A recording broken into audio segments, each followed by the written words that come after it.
Hello students, आज के इस वीडियो में हम लोग वास्तविक संख्या का ऑब्जेक्टिव क्वेश्चन करने वाले हैं जो कि आपके एग्जाम के लिए काफी इंपॉर्टेंट है। क्वेश्चन नंबर 1 है √2 है एक परिमेय संख्या, अपरिमेय संख्या, प्राकृत संख्या, पूर्णांक संख्या।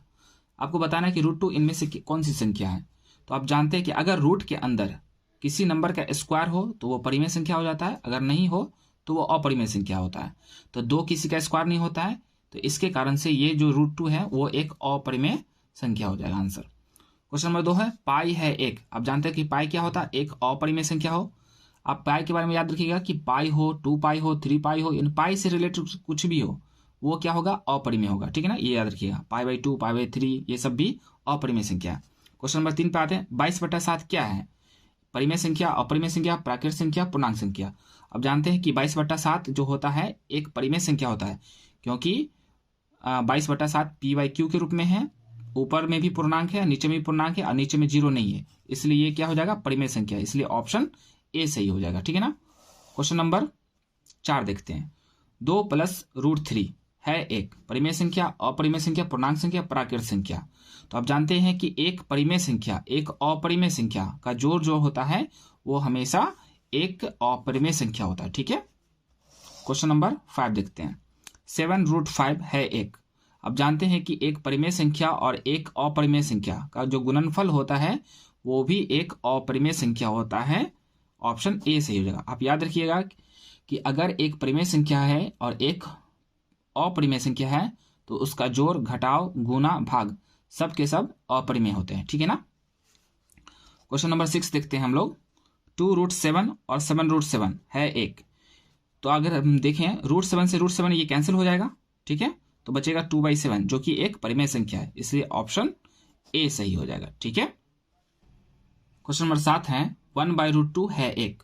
अब जानते हैं कि एक परिमेय संख्या और एक अपरिमेय संख्या का जो भाग होता है वो अपरिमेय होता है, इसलिए ऑप्शन बी सही हो जाएगा। ठीक है ना। क्वेश्चन नंबर 8 है, दो परिमेय संख्या के बीच कितनी परिमेय संख्या होती है? तो अब जानते हैं कि दो परिमेय संख्या के बीच अनंत परिमेय संख्या होती है, ऑप्शन डी हो जाएगा। जैसे हम 1 और 2 के ही बीच की बात कर लें, जैसे 1 और 2 के बीच में 1.1 होगा, 1.2 होगा, 1.3 होगा, इसी तरह से अनंत तक हम जा सकते हैं। ठीक है ना। तो याद रखिएगा दो परिमेय संख्या के बीच अनंत परिमेय संख्या होती है। क्वेश्चन नंबर 9 है, सबसे छोटी अभाज्य संख्या। तो सबसे छोटी अभाज्य संख्या आपको आंसर 2 हो जाएगा। 2 से अभाज्य संख्या स्टार्ट होती है, 2, 3, 5, 7, 11। ठीक है ना, इस तरह से। क्वेश्चन नंबर 10 है, सबसे छोटी भाज्य संख्या है। ठीक है ना। तो सबसे छोटी भाज्य संख्या 4 होती है, ऑप्शन सी सही हो जाएगा। अभाज्य संख्या वह संख्या होती है जिसके कम से कम 2 गुणनखंड हो, और भाज्य संख्या वह संख्या होते हैं, वह प्राकृत संख्या होते हैं जिसके कम से कम 3 गुणनखंड हो। ठीक है ना, यानी उसको 3 नंबर काटने वाले हो, इस तरह से। क्वेश्चन नंबर 11 है, 2 क्रमागत सम संख्या का मौसा क्या होगा?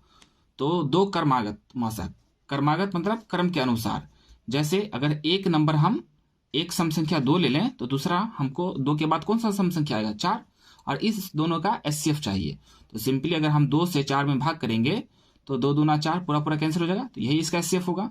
तो दो किसी भी 2 क्रमागत जो सम संख्या है उसका जो एचसीएफ होगा वो 2 हो जाएगा। इस कारण से ऑप्शन बी आंसर सही हो जाएगा आपका। ठीक है ना। क्वेश्चन नंबर 12 देखिए, सबसे छोटी अभाज्य संख्या और सबसे छोटी भाज्य संख्या का एचसीएफ। तो सबसे छोटी अभाज्य संख्या 2 होता है और सबसे छोटी भाज्य संख्या 4 होता है। इन दोनों का एचसीएफ अभी हमने निकाला जो कि 2 होता है, ऑप्शन बी सही हो जाएगा। नंबर 13, 2 अभाज्य संख्या ए और बी का एचसीएफ है। आप याद रखिएगा किसी भी 2 अभाज्य संख्या का जो एचसीएफ होता है वो हमेशा 1 होता है। ठीक है ना। उसके बाद क्वेश्चन नंबर 14 है, 2 अभाज्य संख्या ए तथा बी का एलसीएम है। अगर किसी 2 अभाज्य संख्या का आपको एलसीएम निकालना है तो सिंपली दोनों को मल्टीप्लाई कर देना है। इस कारण से आंसर आपका बी सही हो जाएगा। ठीक है। यूक्लिड, क्वेश्चन नंबर 15 है, यूक्लिड विभाजन एल्गोरिथम से ज्ञात करते हैं।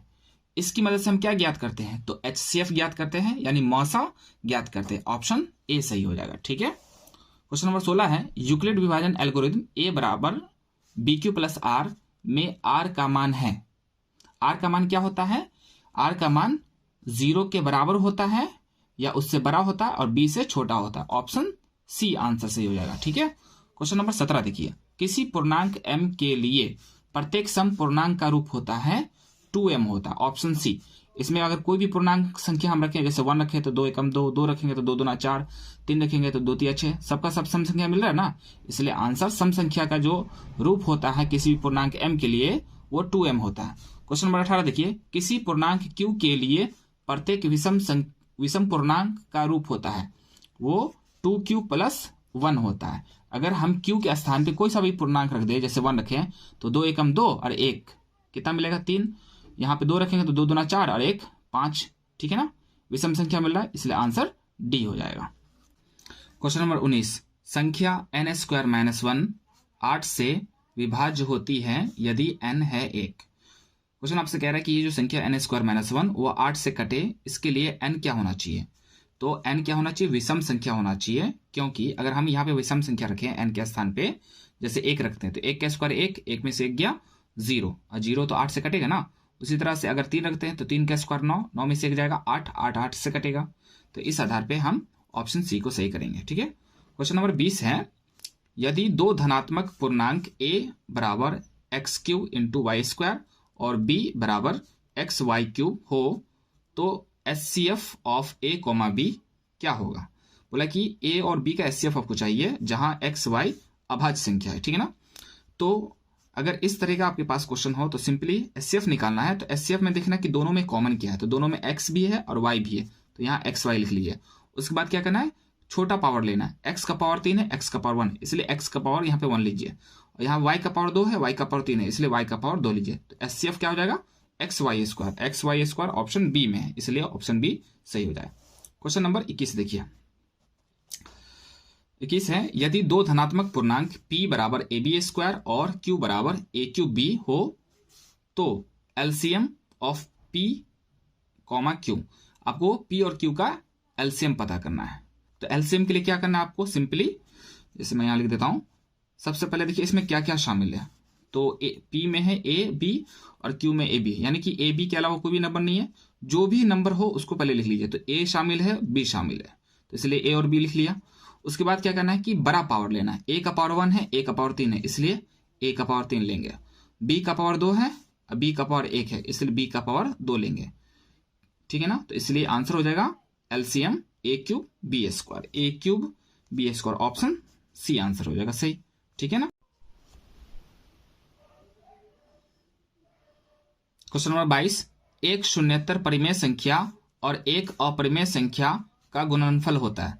देखिए शून्येतर परिमेय संख्या ऐसी परिमेय संख्या जो शून्य ना हो, ठीक है ना, शून्य को छोड़कर बाकी सभी परिमेय संख्या, और एक अपरिमेय संख्या। आप जानते हैं कि परिमेय संख्या और अपरिमेय संख्या का जो गुणनफल होता है वह भी एक अपरिमेय संख्या होता है। ठीक है ना, यहाँ पे शून्य को हटा दिया गया है, क्योंकि अगर शून्य शामिल होता तो शून्य इंटू कोई भी अपरिमेय संख्या करते तो शून्य मिलता, यानी 0 मिलता, और 0 क्या है? परिमेय संख्या है, इसलिए यहाँ पे शून्य को हटा दिया गया है। तो इसलिए इसका आंसर जो हो जाएगा वो सदैव अपरिमेय संख्या, ऑप्शन ए हो जाएगा। एक परिमेय और एक अपरिमेय का जोड़ घटाव गुना भाग सब क्या होता है? अपरिमेय होता है। ठीक है ना, आंसर ए हो जाएगा। 10 तक की संख्या में से सभी संख्या से विभाज्य न्यूनतम संख्या है। क्वेश्चन आपसे ये कह रहा है कि 1 से लेकर 10 तक सभी नंबर से कटने वाला कौन ऐसा संख्या है वो आपको बताना है। तो यानी कि 1 से भी कटना चाहिए, 2 से भी कटना चाहिए, इसी तरह 10 तक कटना चाहिए। तो सिंपली क्या करेंगे, 1 से लेकर 10 तक के नंबर का एलसीएम निकालेंगे, और एलसीएम निकालेंगे तो आंसर हमें डी मिलेगा 25 20। 1 से लेकर 10 तक का एलसीएम हमें मिलेगा 25 20। ठीक है, आंसर डी हो जाएगा। क्वेश्चन नंबर 24, शब्द एल्गोरिदम किस गणितज्ञ के नाम से लिया गया है? तो एल्गोरिदम शब्द जो है वो अल ख्वारिज़मी के नाम से लिया गया है। ठीक है ना, क्वेश्चन नंबर 25, शब्द अलजेब्रा किस गणितज्ञ के किताब से लिया गया है? तो वो भी अल ख्वारिज़मी की किताब अल जबर व अल मुकाबला से लिया गया। क्वेश्चन नंबर 26, गणितज्ञों का राजकुमार किसे कहा जाता है? तो गणितज्ञों का राजकुमार गॉस को कहते हैं, कार्ल फ्रेडरिक गॉस को। ठीक है ना, क्वेश्चन नंबर 27, 0.3 अंडर रेकरिंग 3 इसकी वैल्यू आपको बताना है। तो सिंपली इसका आंसर क्या करना है, आपको रेकरिंग हटाना है, इसके बाई में 9 दे देंगे। जैसे कोई भी नंबर है 3 है तो 3 लिख लेना है, और 3 पे से रेकरिंग हटाएंगे, इसके बाय में 9 दे देंगे, ठीक है ना। तो ये आंसर हो जाएगा आपको ऑप्शन ए हो जाएगा, ठीक है ना। जैसे 0.2 पर रेकरिंग होता है तो इसका आंसर 2/9 लिखते हैं, ठीक है। Question number 28, 2√3 plus √3 equal to, देखिए 2√3 और यहाँ पे 1√3 है, दोनों को जोड़िएगा तो 3√3 होगा, इसलिए ऑप्शन सी सही हो जाएगा, ठीक है। क्वेश्चन नंबर 29, निम्न में कौन एक अपरिमेय संख्या है? इनमें से कौन सी अपरिमेय संख्या है? तो अब देखेंगे, अगर पहली वाली संख्या पे देखें तो 4 का वर्गमूल 2 होता है, 9 का वर्गमूल 3 होता है, यानी 2/3। इसका जो आंसर हो जाएगा 2/3, जो कि एक परिमेय संख्या है, ठीक है ना। अगर इसको 3 से 12 में भाग करेंगे तो 4 मिलेगा, और 4 का वर्गमूल 2 हो जाएगा, ये भी परिमेय संख्या है, ठीक है ना। √7 और 7 किसी का स्क्वायर नहीं होता, तो ये हो जाएगा अपरिमेय संख्या, ऑप्शन सी। और 81 तो होता है 9 का, तो ये भी परिमेय संख्या है, ठीक है ना। ये 9 के बराबर यानी परिमेय संख्या, यानी सही आंसर आपका है सी। क्वेश्चन नंबर 30 है, √2 और √3 के बीच एक अपरिमेय संख्या है।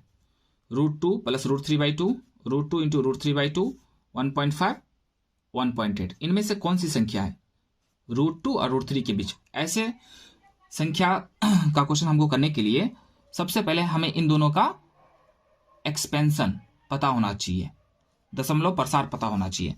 तो आप जानते हैं कि √2 का जो दशमलव प्रसार होता है 1.4142 और √3 का होता है 1.732।